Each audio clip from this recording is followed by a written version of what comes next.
Her hand. It's impossible to say how the vanishing began, or if it was already ended, thought Anna. Or, for that matter, how to begin. Whether it's about me or her or him, whether it's she or we or you, whether it's now or then or sometime soon. And not having even the right voice tense pronoun makes it so much harder, perhaps even impossible. Were words, as Francie pointed. Well, were they what?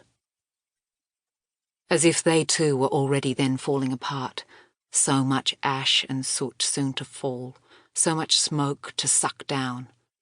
As if all that can be said is we say you, or if that then, them, us, were we you?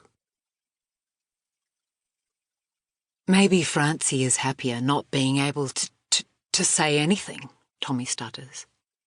I mean, is translating experience into words an achievement at all? Or is it just the cause of all our unhappiness? Is it our tragedy and our ongoing conceit? The world gets carried away with words, phrases, and elaborate paragraphs. One word leads to another, and soon enough you have affairs, wars, genocide, and the Anthropocene. Silence, according to Tommy, when in his cups, is the only place where truth can be found. And what do we have instead? Noise. Babble everywhere. For a long time, he'd been aware of a growing scream that was within him and outside him, continued Anna's brother. He tried to contain that scream. It made him stutter, but it kept insisting. The world grew daily hotter and smokier and nightly noisier. More construction noise, more insects disappearing, more road noise, more fish stocks collapsing, more news noise, more frogs and snakes dying out, more Brexit, Trump, climate, coal, more and more fucking tourists everywhere, even here in Tasmania, even here at the end of the world.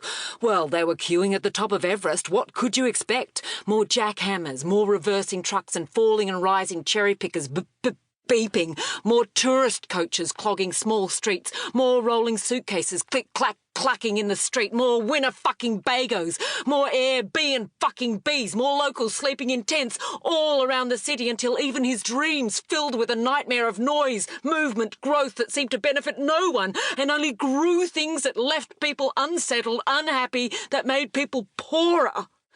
An even greater panic expressed as movement, a fear of stillness. Tourism that was meant to save the island had become the very opposite. Tourists even shat in the front yards of locals. What the fuck was that saying? They're pulling poor fucking penguins out of their holes, holding them up for selfies to Instagram. Who were these people?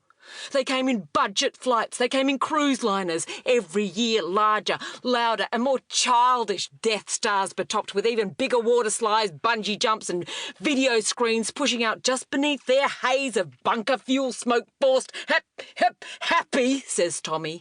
Far fucking penitentiaries, faking fun floating over Hobart looks like Noddy Town. Does everyone want to be 7? Yes, no, maybe.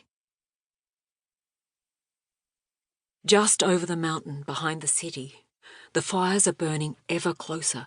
Every day, news reports, social media feeds, pictures of evacuation centres crowded with hundreds of people. It was like a war. They were like refugees. It was a war and they were losing. Who was winning? Who? On his phone, the government was calling for more coal mines, new coal-fired power stations. They'd jail you for 21 years if you protested, the same as murder now in Australia for calling bullshit on fire. They couldn't get enough fire and smoke, but he was scared. In truth, he was terrified. He had had enough. Tasmania was where you came to get away from all that shit, but now it was even here. Ancient forests vanishing, beaches covered in crap, wild birds vomiting, supermarkets, shopping bags, a world disappearing, some terrible violence returning for a final reckoning. How? What? Why? Who?